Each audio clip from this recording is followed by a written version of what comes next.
Markarova, thank you again for taking time to talk with us. And I want to get straight into the situation here. Bakhmut and Soledar, there's been furious fighting there. What can you tell us about the situation? Well, thank you. Thank you for having me, and thank you for keeping a focus on Ukraine, because I think this fight is very important, not only for Ukraine, but for all of us. There is a very heavy fighting in Bakhmut, Soledar, but not only. Russia continues to shell and indiscreetly target civilian objects everywhere in Ukraine. They still are trying to destroy our energy grid. But of course, Bakhmut and Soledar, where it's a 24/7, very active artillery duels, kind of like World War I type of fight, where the Ukrainian defenders are defending every inch of the land, and Russians are trying to create at least some, if we even call it like a victory or whatever, to show that they can advance somewhere. But regardless how difficult it is, our armed forces are very effective in defending it, are trying, of course, in a very responsible format, because again, unlike Russians, who are putting a lot of their soldiers in harm's way, and sometimes even shooting at them, at their own, shooting artillery at their own soldiers, we are trying to preserve the buildings, to preserve our brave defenders, to also try to get the civilians out of the harm's way, because this is the area where people still live. And the city of Bakhmut, which used to be a very vibrant city before February 24th, there is still about 10% of the population which is there, and people do not want to leave. They want to stay at their homes, regardless of how dangerous it is. And we're trying to evacuate as many people. So it's very difficult, but not something unexpected. We know that Russians, do not intend to stop yet. We know that with our partners and with all the support we're getting, we just need to get more capabilities in order to be able to liberate our land, and most importantly, our people, as soon as we can. Ambassador, can you tell us a little bit more about the state of the situation for the people in Bakhmut and Soledar? You said about 10% of the population is still there. I know Soledar is a town, I think, of about 10,000 or a little more, maybe. Not sure about Bakhmut, but how many people are still there, and what are they facing?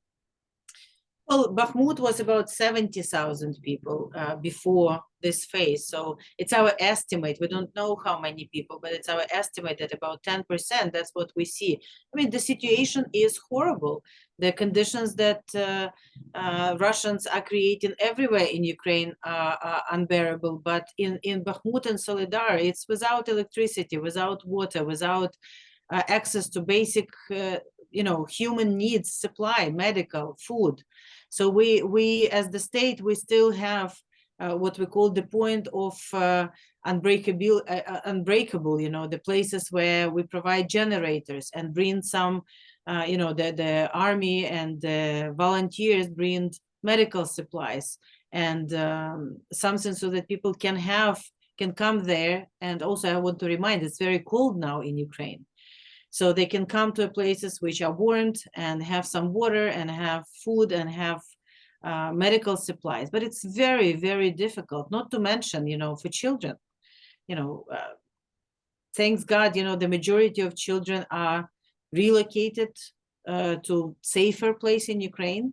Now, unfortunately, again, with Russians shelling all the places, and today, again, Kherson and other places have been hit by Russian missiles, and they're using this Iranian drones and everything else. So even if you are not directly on the front line, it's not like you are safe. There is big risks for civilians and children and women everywhere in Ukraine. Yeah.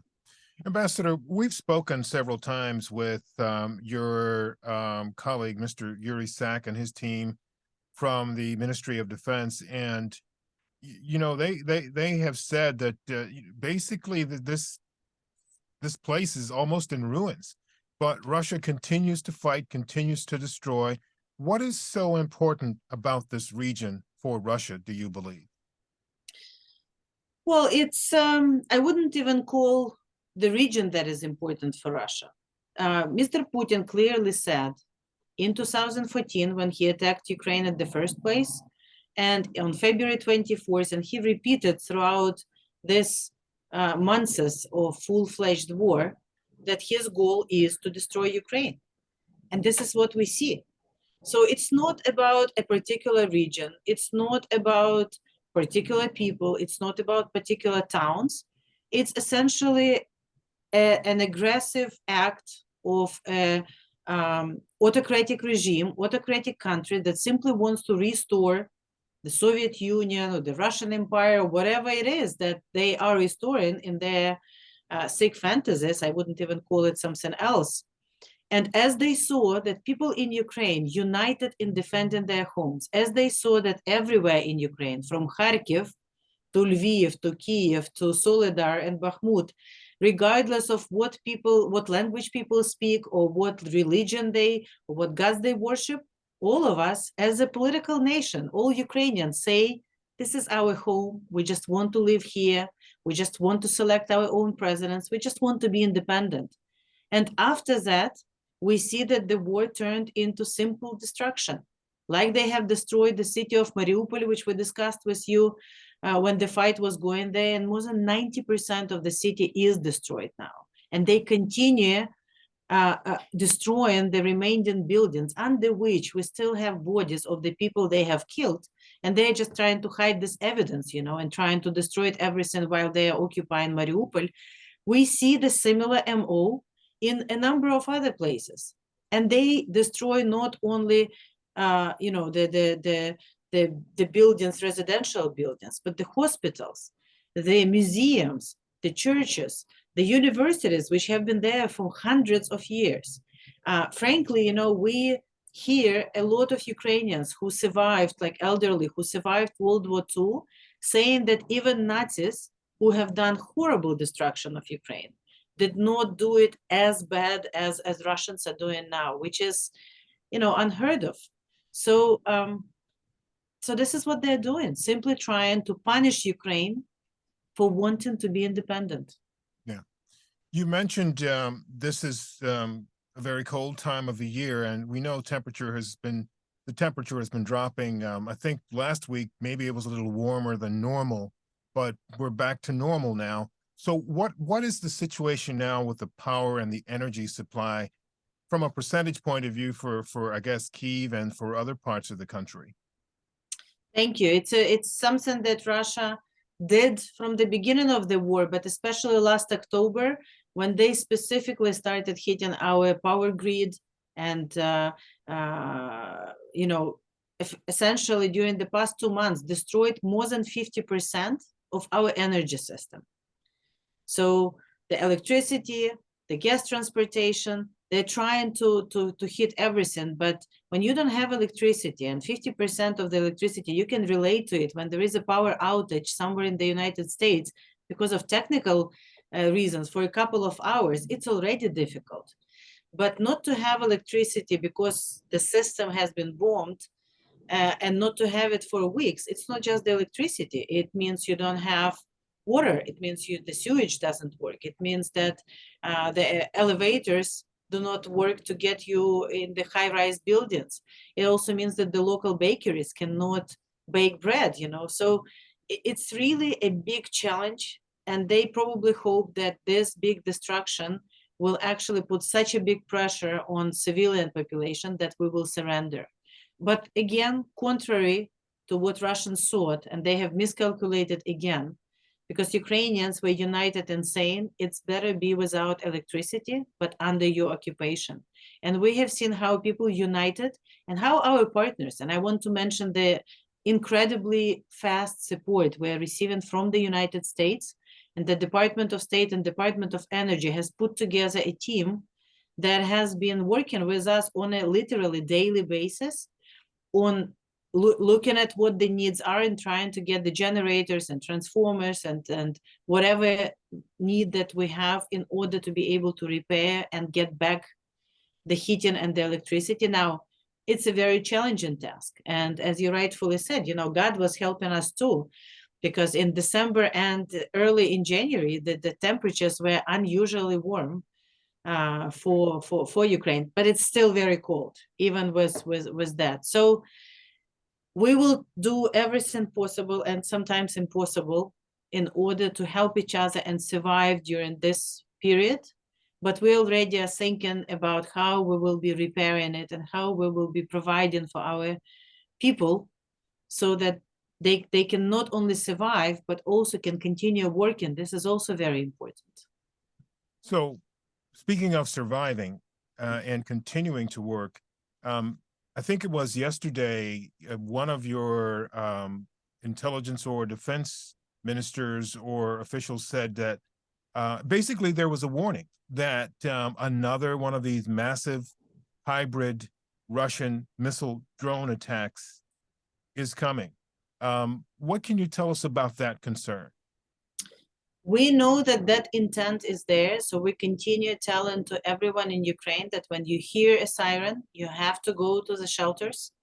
We're trying to save as many people as possible. So, for example, the schools in Ukraine, which again miraculously reopened after the first phase of not being opened, and it's only allowed if the schools do have the shelters inside their schools or right next to it. But we tell all the people to be extremely cautious and be very attentive to all the sirens and be in secured locations. Of course, with more air defense that we are getting from our partners, and we of course need much more, but it already made a difference. You know, this NASAMS and other air defense, new air defense that we are getting is helping us to preserve cities and some locations. We also, you know, the banking in Ukraine, the business in Ukraine is changing a lot of internal processes in order to be able to work in the situation when you have hours without electricity. We have what we call the power banking, when there is a huge number of banking institutions and branches that are completely equipped with generators and with Starlink's connections, so that even in the case of the outages, the banking system works. So I think, you know, this resilience that we see in Ukrainian people, the resilience that Ukrainian business, especially small and medium-sized businesses, are showing is also remarkable. Now, of course, we all have to focus on getting more capabilities, because that's the only thing that will help us to get to just peace faster. Yeah. And start thinking about reconstruction rather than how to survive. So then my last question here, what is it that you need that you don't have right now that you need to get? Well, the short answer to that would be everything. But, you know, look, we're very grateful. I mean, if you look at more than 23 billion worth of security assistance that the United States has provided to us since February 24th, and the evolution of the capabilities that we're getting. And as we have not only proven that we can win, but also that we can be very efficient in training and using it very quick on the battlefield, and use it also in a very responsible manner. We're getting more and more capabilities. And as you asked, not only is providing it to us from your own stock, but also organize this, what we call the Ramstein group. And Secretary Austin managed to get more than 50 of his colleagues throughout the world to get together and help us as a group, as the coalition of the people who would like to see the just peace restored. So what is it that we need? Of course, air defense remains the priority. We need more of it. We need more munition for air defense in order to be able to save people, to save our remaining grid and everything. The firepower is also very important. It's very much an artillery war. So all this multi-rocket launch systems and howitzers and everything that we need in order to be able to liberate more territories, we need all of that. The longer distance stuff, you know, something that we actually can get everywhere on our territory, that Russians will know that there is no safe spots for them, that there is no places where they can actually comfortably sit down and plan the murders and plan their war crimes. The tanks and the armored vehicles, and you probably saw that a number of our partners are discussing very actively, and we're hopeful that we will start getting new capabilities in that area. So I mean, it's all of the above. Again, we're very grateful for everything we have received, and we know it's a lot, and we're very grateful to American people for providing us with all this so needed assistance. But as our president said when he spoke to Congress in December, it's a good investment. It's an investment in security for all of us. It's an investment in a situation when Putin will not be able not to attack Poland and other countries, which he is very open in saying that that's what he would want to do. His ambitions at the beginning of this war have been much bigger than just the war in Ukraine.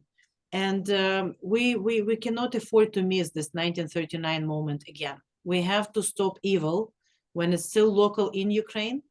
And we have to show that it's not, we see the war in Ukraine now, but it was Georgia before that, and Syria before that, and poisoning people on the streets in the UK, and shooting down MH17. I mean, we all together as humanity have to say it's enough. We have to stop it, and we have to win this war while it's still in Ukraine. Well, Ambassador, last time we spoke, and this is my last question, I asked you if you had any messages for Vladimir Putin, and you basically said it's not worth leaving or giving messages to him. You said, we know what he's doing, we just need to stop him from doing it. And so I imagine that's going to be your response this time, but if you have something to say, please tell us, and just let me know if there's anything that I haven't asked you about today that you think is important. Well, thank you. You know that President Zelensky has presented his peace formula, and justice is a big part of that formula.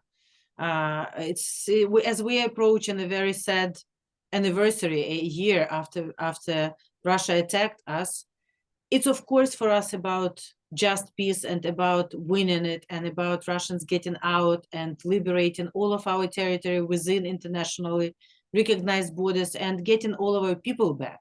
But it's also about justice.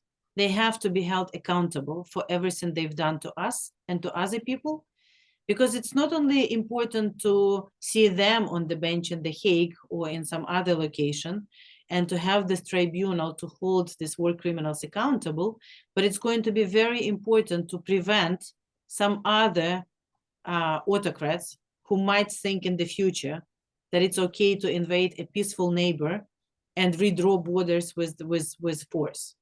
So, we just have to stay the course, and we just have to win it together, and we just have to bring just peace to Ukraine and justice back to the international legal system.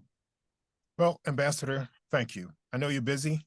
And as you mentioned, it is Friday the 13th, and anything can happen, speaking in jest. But thank you for taking time to talk with us today. Things right now are going to get better. They seem to be on that path. Thank you for continuing to talk to us about Ukraine's resilience, and hopefully Ukraine will remain resilient. The West will remain resilient. And we look forward to hearing from you again in the future. Thank you. Thank you very much. As my mom used to say, everything is going to be good at the end. If it's not good, it's not the end.